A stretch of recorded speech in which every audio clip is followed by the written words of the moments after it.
اچھا میں معذرت کے ساتھ ایک بات آپ سے کرنا چاہوں گا، نبی مکرم صلی اللہ علیہ وسلم کے خاکے بنے، امت خاموش۔ حضور کو معاذ اللہ گالیاں دی گئیں کٹونوں کی شکل میں، امت خاموش۔ آسیہ مسیح کو گستاخ اور باہر بھیجا گیا، امت معصوم خاموش۔ لیکن اپنی کرسی کے لیے امت آج روڈوں پہ کیوں نہیں کر رہی ہے؟ اوہ عقل کے اندر اپنی ایک دنیا دار جسے خاتم النبیین کا لفظ پڑھنا نہیں آیا، اس کی عزت کے لیے روڈوں پہ جاتے ہوئے تمہیں شرم اور حیا نہیں آتی؟ جب بات رسول اللہ کی عزت پہ آئی تھی تو تم کہتے تھے یہ مولویوں کا مسئلہ ہے۔ مولویوں کو مسئلہ نہیں، ایمان والوں کو مسئلہ تھا۔ اور لبیک والوں نے بتایا ہے، ستمگر ادھر آ، ہنر آزمائے تو تیر آزما، ہم جگر آزمائے۔ لیڈر کے نکلتے ہوئے تمہیں شرم حیا نہیں آتی؟ رسول اللہ کی عزت پہ تم سمجھوتا کرتے ہو اور کہتے ہو یہ بات ہم ہلکی جانے گئے، لیکن میرا رب ہے۔ بابا جی امیر المجاہدین خاتم النبیین کے چاہنے والے علامہ خاتم حسین رضوی صاحب کہا کرتے تھے، جس نے دین سے ٹکر لی وہ برباد ہوا ہے اور وہ برباد ہوگا۔ آپ نے چشمے سر سے دیکھا گزشتہ سال جب حضور کے پروانے ختم نبوت کے محافظ نکلے تھے 4-5 رمضان کو، تو سیدھی گولیاں چلائی گئی تھی، کال عدم قرار دیا گیا تھا، لاشیں گرائی گئی تھی۔ لیکن اللہ نے اسی سال کے اندر پھر جب رمضان آیا 4 اور 5 رمضان کو وقت کے بادشاہ کو ایسا ذلیل کر دیا صبح قیامت تک کہ فرمایا جو میرے در سے دور پھرتے ہیں پھر وہی در بدر یوں ہی خار پھرتے ہیں۔ لیڈر کی ذات پہ اتنا غصہ، لیڈر کی ذات پہ اتنا رنج، اور نبی مکرم کی ذات پہ سمجھوتا، نہ بھائی نہ، ایسی بات قابل قبول نہیں ہے۔ حضور کی عزت کی بات آئے کوئی پارٹی نہیں دیکھا کرو، پہلے حضور کی ذات ہے پھر بعد میں ہماری پارٹی ہے۔ اس لیے ہم جناب والا یہ بات اعلان کہتے ہیں کہ حضور کی عزت کا معاملہ ہے، ہماری نوکریاں چلی جائیں کوئی پرواہ نہیں، ہماری جان چلی جائے کوئی پرواہ نہیں، قبر میں سرکار نے تو آنا ہے نا۔ تیسرا جب سوال ہوگا یار جاننا ہے، وہ جان جانی ہے، خدا کی قسم جانی ہے جان، لیکن اس عزت سے جان جائے، اس شان سے جان جائے کہ قبر میں جب تیسرا سوال ہو ما کنت تقول فی حق ھذا الرجل، بتاؤ اس مرد یعنی حضور کے بارے میں دنیا میں کیا کہتا تھا؟ اگر وفاداری کر کے گیا ہوگا تو وہ کہے گا مر کے پہنچا ہوں یہاں اس دلربا کے واسطے، مر کے پہنچا ہوں یہاں اس دلربا کے واسطے۔ اس لیے امت آنکھیں کھولے، لیڈر کی شان پہ اگر تم نکلو تو حضور کی عزت کی بات ہے پہلے نکلا کرو اور بتایا کرو، لیڈروں کی شان بعد میں ہے، میرے پاک پیغمبر کی عزت و شان پہلے ہے، پہلے ہے، پہلے ہے۔ جنگ بدر میں صحابہ کرام روزہ رکھ کے کیوں گئے؟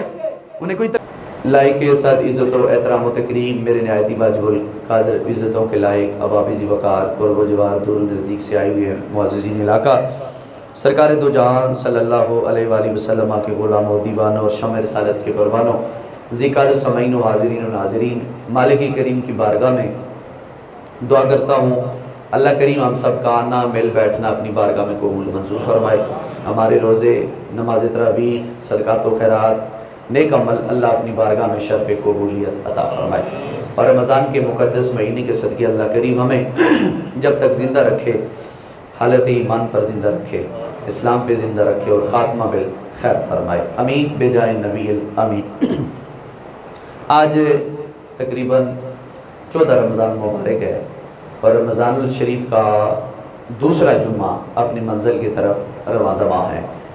گزشتہ جمعہ المبارک پر میں نے فضائل رمضان اور بی بی خاتون جنت سیدہ طیبہ طاہرہ جناب فاطمہ الزہرا سلام اللہ علیہ کثیراً کثیرہ کی پاک بارگاہ میں محبتوں کا خراج پیش کیا تھا، اور آج کا میرا عنوان گفتگو جو ہے، موضوع سخن جو ہے وہ ہے جنگ بدر، جنگ بدر اور شان اصحاب پیغمبر۔ دعا ہے میرا پروردگار عالم مجھ گناہگار کی زبان پر کلمت الحق جاری و ساری فرمائے اور سن سنا کر ہم سب کو عمل پیرا ہونے کی توفیق خاص عطا فرمائے۔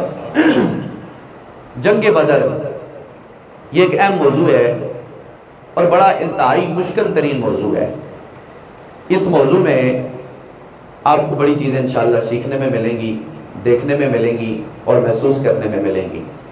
تو جنگ بدر کا نام، جنگ بدر کی تفصیل جنگ بدر کا وقوع ہونا، اس کے اسباب، اس کے مراتب، اس کے فضائل اور اس جنگ میں شہید ہونے والے صحابہ کرام کا پیغام اور ان کا ولولہ جوش محبت کتنا تھا، کتنا ہے، اور ان کے نقش قدم پہ چلنے والوں کا کتنا ہے۔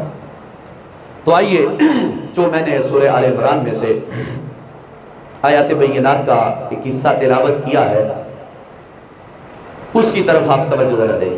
اللہ کریم فرماتے ہیں وَلَقَدْ نَصَرَكُمُ اللَّهُ بِبَدَرٍ وَأَنْتُمْ أَذِلَّةٌ، البتہ تحقیق اللہ نے تمہاری بدر کے میدان میں اس وقت مدد کی جب تم کمزور پڑ چکے تھے، جب تم کمزور پڑ چکے تھے۔ کوئی بھی بات ہے اب سمجھے اسے، 4 زانوں کر بیٹھیں یا 2 زانوں کر بیٹھیں تاکہ آپ کو نیند نہ آئے، اور کوشش کریں جو بات آپ کے کانوں تک پہنچے اسے آپ سمجھنے کی کوشش کریں۔ بندہ 5 منٹ بیٹھا رہے مجلس میں، محفل میں، اگر سمجھ کے بیٹھے تو اس کے لیے 1 گھنٹہ کافی ہے۔ اگر 1 گھنٹہ بیٹھا رہے اور اس کی توجہ کہیں اور ہو تو اس کا بیٹھنا کوئی خاطر خواہ فائدہ نہیں ہے۔ تو اس لیے میں نے بڑی محبت کے ساتھ تقریباً 3-4 گھنٹے لگا کر لگاتار اس موضوع کو میں نے تیار کیا ہے آپ اب کے لیے، اور میری کوشش ہوتی ہے کہ آپ اب آپ کو آئے ہر جمعہ المبارک پر ایک نئے موضوع سے سرفراز کیا جائے تاکہ علم کی جو روشنی ہے یہ پھیلائی جائے۔ بہرحال توجہ چاہوں گا، اللہ پاک فرماتے ہیں کہ میں نے اس وقت تمہاری مدد کی جس وقت تم کمزور پڑ چکے تھے۔ غزوہ بدر،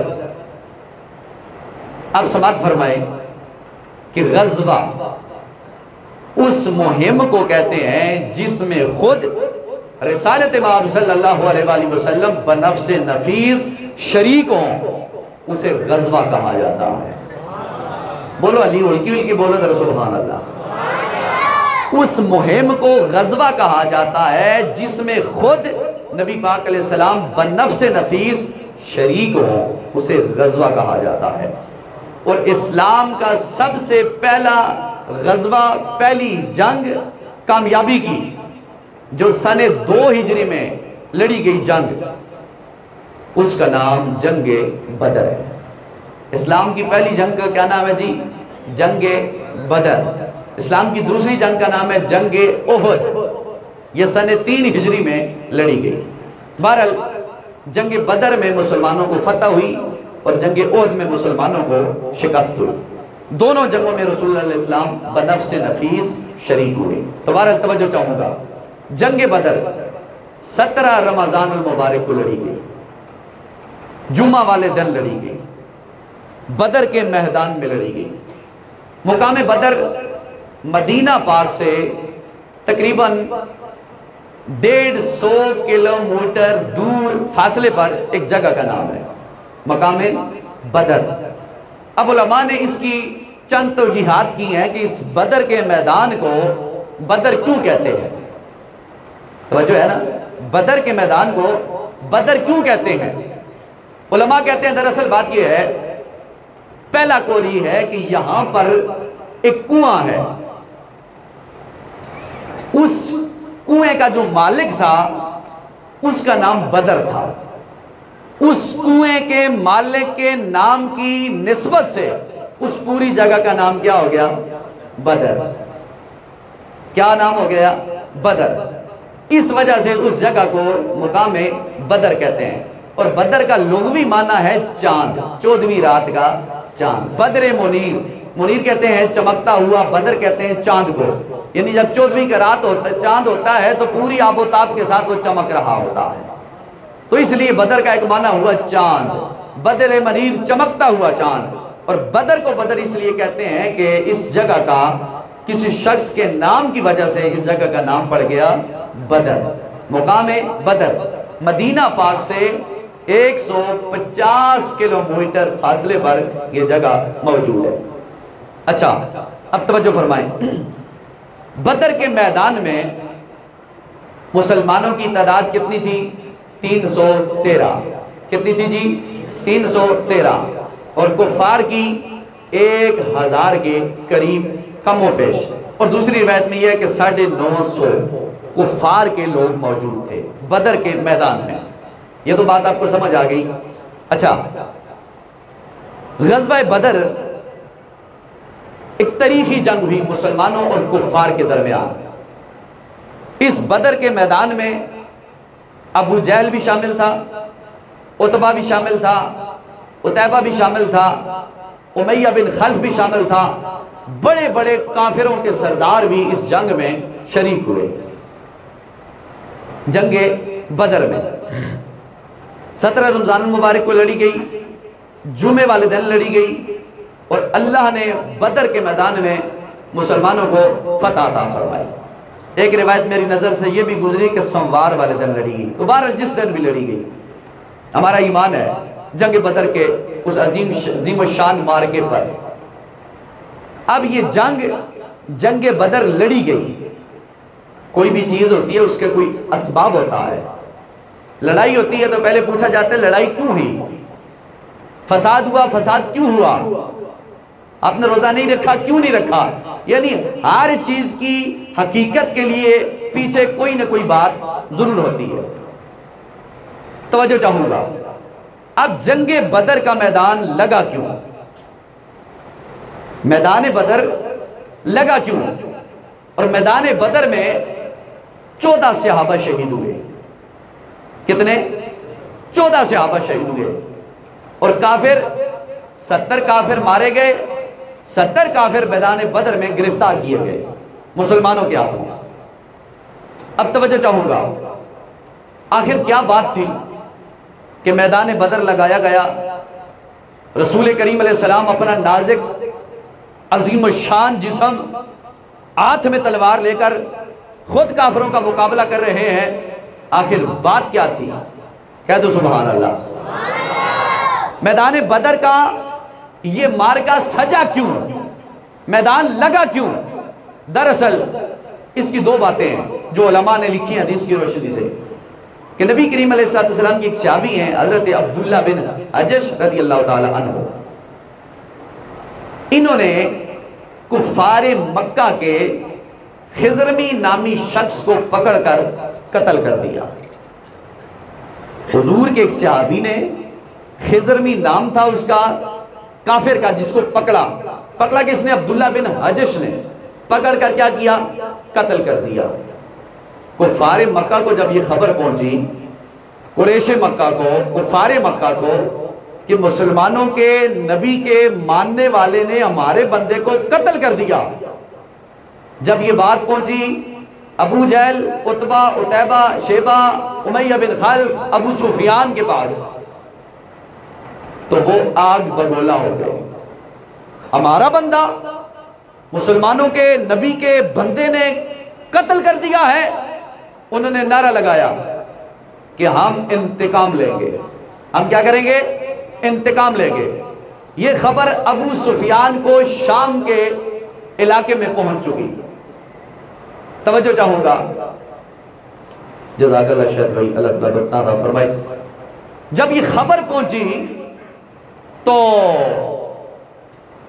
ابو سفیان جو اس وقت مسلمان نہیں ہوئے تھے، انہوں نے پیغام بھیجا شہر مکہ کو، کیا کرو؟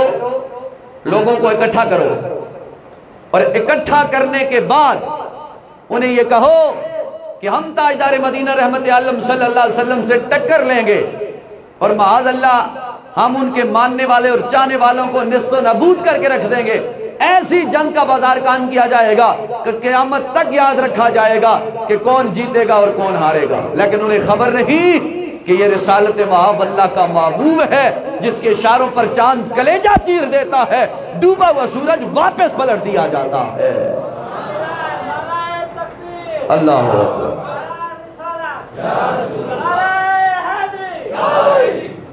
تو اس لیے جب یہ ابو سفیان اور دوسرے لوگوں نے مکہ میں بات پھیلائی تو سارے لوگ مکہ میں کفار اکٹھے ہو گئے.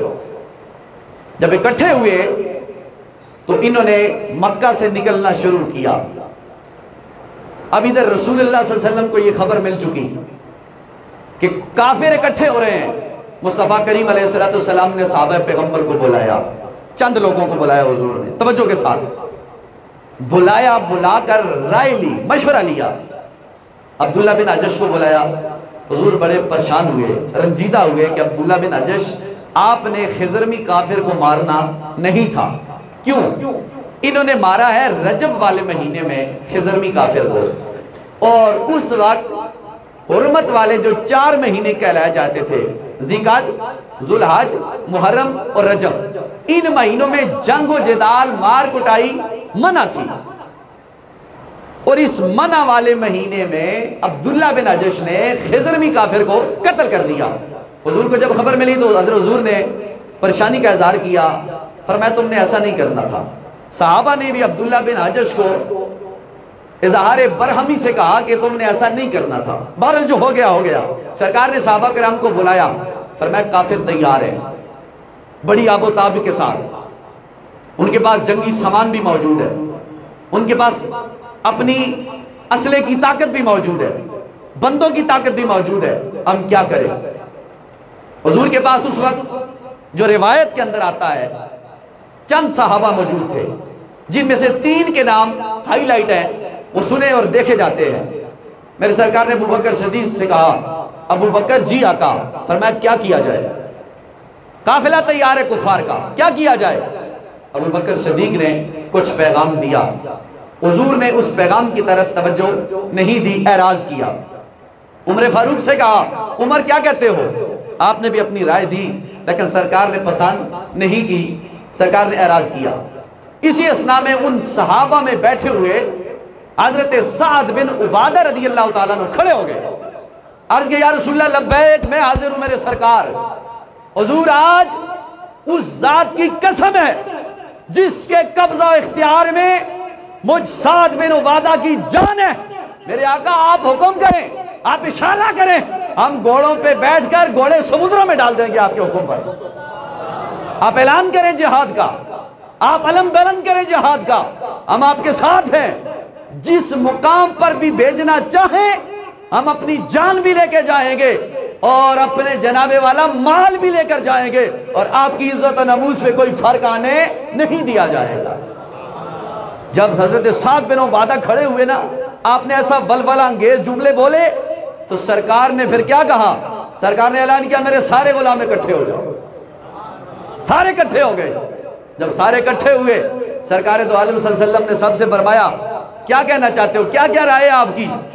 صاحب نے کہا جو سعد بن عبادہ نے کہہ دیا، حضور آپ کے اشاروں پر اگر چاند کلیجہ چیرتا ہے تو آپ کے اشاروں پر آپ کے غلامان محمد اپنے سینے کے اندر رہنے والا دل کا کلیجہ چیر کر اس کے 2 ٹوٹے کرنے کے لیے آپ کی محبت کے لیے ہم وقت تیار ہیں. میرے سرکار نے فرمایا پھر ایسا کرو، صحابہ کرام کو اکٹھا کرو، چلو پھر جاتے ہیں میدان بدر میں. اور جو ابو سفیان کا قافلہ تجارت مال لے کے آ رہا ہے شام سے، رستے میں ہم اس کا انتظار کریں گے اور پھر آمنے سامنے ہوں گے اور دیکھا جائے گا کہ جیتے گا کون اور ہارے گا کون. سرکار نکلے. اب وہ منظر دیکھو، 16 رمضان کو نکلے آپ، ایک روایت میں 16 کو نکلے، 17 کو پہنچے. 12 جب بھی گئے سرکار اپنے گھر سے جب نکلے صحابہ پیغمبر کو لے کر، کدھر؟ میدان بدر میں. جب میدان بدر میں پہنچے تو اس جگہ پر امیہ بن خلف، ابو جہل، عتبہ، شیبہ، ان کے ماننے والے کچھ لوگ موجود تھے. صحابہ کرام نے ایک سیاہ فام غلام کو دیکھا اور پہچان لیا کہ یہ ابو جہل اینڈ کمپنی کا بندہ ہے. اسے اپنے قبضے میں کیا. دوسرے 2 3 4 تھے انہیں بھی اپنے قبضے میں کیا اور ان سے کہا بتاؤ ابو سفیان کدھر ہے، بتاؤ ابو جہل کدھر ہے، بتاؤ عتبہ عتیبہ شیبہ کدھر ہے. انہوں نے سب کے نام بتائے، ابو سفیان کا نام نہیں بتایا. صحابہ کرام نے اس سیاہ فام حبشی کو پکڑا اور مارنا شروع کر دیا. کہا بتاؤ ابو سفیان کدھر ہے، اس کا قافلہ کدھر ہے. ادھر یہ اس کی پٹائی کر رہے تھے، سامنے اللہ کے رسول نماز ادا فرما رہے تھے میدان بدر میں. قربان نبی کی ذات پر کہ مشکل وقت میں بھی سرکار نماز کو نہیں چھوڑا. نماز ادا کر سرکار نے سلام پھیرا اور مخاطب ہوئے اپنے صحابہ پیغمبر سے. فرمایا اس ذات کی قسم میرے صحابہ جس کے قبضہ اختیار میں مجھ محمد کی جان ہے، جب یہ سچ کہتا ہے تو تم اسے مارتے ہو، جب یہ جھوٹ کہتا ہے تو تم اسے چھوڑ دیتے ہو۔ صحابہ کرام حیران ہوئے ہیں، صحابہ کرام نے گویا حضور کی بات سمجھ گئے کہ اب یہ سچ کہہ رہا ہے کہ سارے لوگ ادھر ہی ہیں، ابو سفیان کا اسے علم نہیں ہے، اب چھوڑ دیا گیا۔ توجہ چاہوں گا، سرکار دو جہان صلی اللہ علیہ وسلم نے اپنے غلاموں کو کہا فلاں فلاں مقام پر اب کھڑے ہو جاؤ، ابو سفیان کا قافلہ آئے گا، کفار آئیں گے، اپنے ساز و سامان لے کر آئیں گے۔ پھر میدان بدر لگ گیا، جب سارے لوگ اکٹھے ہو گئے، صف بندی ہونے لگی، ادھر 313 کی تعداد، اور ان 313 میں سے تعداد 313 ہے، لیکن میدان بدر میں جو شامل ہیں 309 لوگ ہیں۔ کتنے لوگ ہیں؟ 309 لوگ ہیں، اور جو باقی ہیں وہ کیوں نہیں؟ وہ کسی مصلحات کے تحت، جس طرح حضرت عثمان غنی حضور کے داماد، حضرت رقیہ بیمار تھی، حضور نے کہا عثمان تم میری بیٹی کی خیال رکھو، بیمار ہے، تم میدان بدر میں نہ جاؤ، یہ نہیں گئے۔ اور بھی حضرت ابو لبادہ ہیں، جمی صحابہ ہیں جو میدان بدر میں گئے نہیں۔ جب فتح ہوئی میدان بدر میں تو رسول اللہ نے ان کو بھی بلا کر مال غنیمت کا حصہ عطا فرمایا۔ سوال یہ ہے کہ ایک بندہ جنگ میں گیا ہی نہیں، اسے مال غنیمت پھر ملے کیوں؟ جنگ میں صحابہ کرام باز نہیں گئے مجبوری کے تحت، لیکن مال غنیمت جو ملا سب کو حضور نے تقسیم کیا۔ اس کا جواب یہ ہے کہ اصل میں یہ اپنے جسم کے ساتھ میدان بدر میں گئے تو نہیں، لیکن اپنی روحانی طاقت اور ایمانی طاقت کے ساتھ یہ میدان بدر میں موجود تھے۔ کیوں؟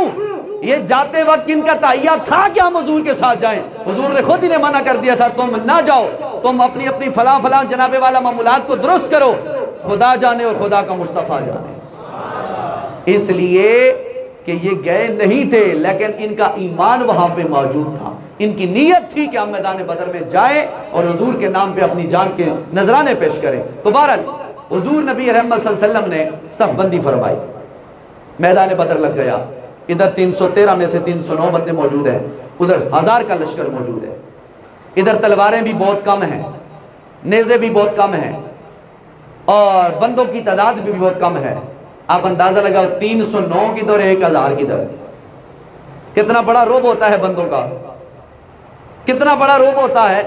لیکن حضرت ابو بکر صدیق فرماتے ہیں صف بندی ہو رہی تھی، میرے سرکار ایک درخت کے نیچے، رسول اللہ علیہ السلام درخت کے نیچے اللہ کی بارگاہ میں ہاتھ اٹھا کر دعا فرما رہے تھے۔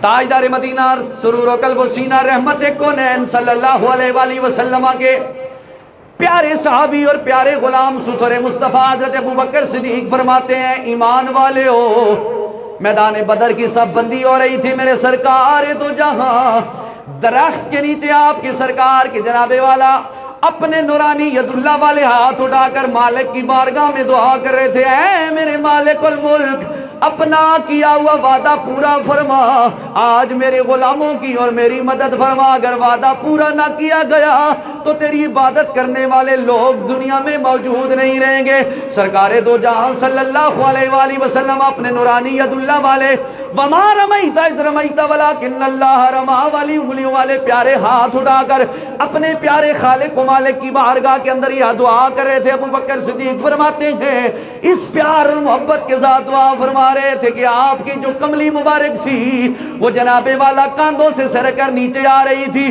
کہتے ہیں میں سرکار کی بارگاہ میں پہنچا، سرکار کا میں نے پکڑا ہاتھ، فرمایا یا رسول اللہ بس کر دیجئے، بس کر دیجئے، آپ کر رہے ہیں دعا، آپ کر اب آپ کی کرے دعا قبول، یہ کیسے ممکن ہے؟ میرے سرکار آپ دعا بس فرما دیں، یقیناً آپ کر اب آپ کی دعا کو جلد قبول فرمانے والا ہے۔ حضرت ابو بکر صدیق فرماتے ہیں میں نے اپنے سرکار کے دونوں ہاتھوں کو ایک ہاتھ کو پکڑا، عرض کیا یا رسول اللہ بس کر دے، میرے سرکار نے دعا ختم کر دی، فرمایا ابو بکر انشاءاللہ قریب اللہ کفار کو ذلت کے ساتھ بھاگنے پہ مجبور کرے گا اور مسلمانوں کو عزت کے جام پلائے گا۔ حضرت ابو بکر صدیق فرماتے ہیں سرکار نے دعا کر دی ختم، رمضان کا روزہ رکھا ہے،